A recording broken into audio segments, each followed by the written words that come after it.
When I left Scranton today, I wanted to go to the War Memorial because I wanted to see where my Uncle Both Ambrose J. Finnegan, and he became an Army Air Corps before the Air Force came along. And he got shot down in New Guinea, and they never found the body because there were a lot of cannibals for real in that part of New Guinea. And just to follow up on the protests, I get you don't want to go into specifics, but what does the president think about young people in America saying things like, "We are all Hamas and long live Hamas"?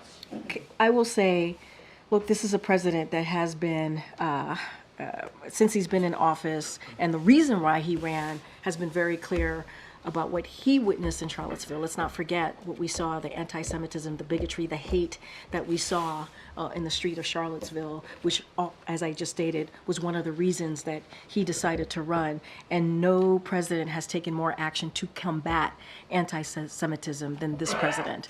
And so, in our national strategy, we made clear that when Jews are targeted because of their beliefs, because of their identity, or when Israel is singled out because of anti-Jewish hatred, that is anti-Semitism, and that is completely unacceptable. I do have to ask you about a different topic. Oh.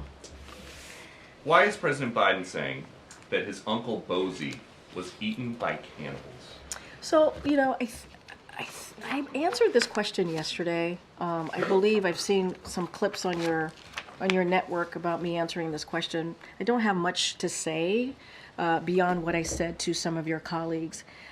Look, I was there. I think you traveled with us too to Pennsylvania. I'm not sure if you were there at the memorial in Scranton. The president had a emotional and I think a symbolic moment. He had an opportunity as president to honor his uncle's service in uniform. He had an opportunity to be there as president to speak to the bravery of his uncle, and not just his uncle, but many U.S. service members that put their lives on the line on behalf of this country. So his uncle, who lost his life when the military aircraft he was on crashed in the Pacific after taking off near New Guinea, the president highlighted his uncle's story as he made the case for honoring our sacred commitment to equip those we send to war and take care of them and their families when they come home. And as he iterated, the last thing American veterans are, or the last thing Americans should be called, are suckers and losers. And that is, those types of words should not come from a commander-in-chief, as we have in the past.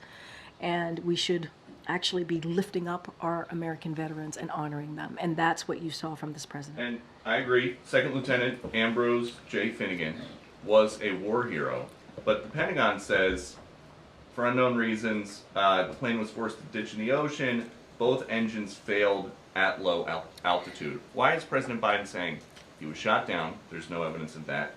And why is he saying that his uncle was eaten by cannibals? That is a bad way to go. He lost his life. It's not, look, I'm not, we should not make jokes about this. It's not. Wait. President Biden said that his uncle was eaten by cannibals. I mean, your last line, it's for a laugh. It's for a funny statement.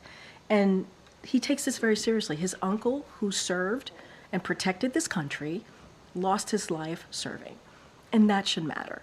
You have a president that lifts up our U.S. troops, our American veterans, every day, who thinks about them, who actually thinks they're all heroes, and they are.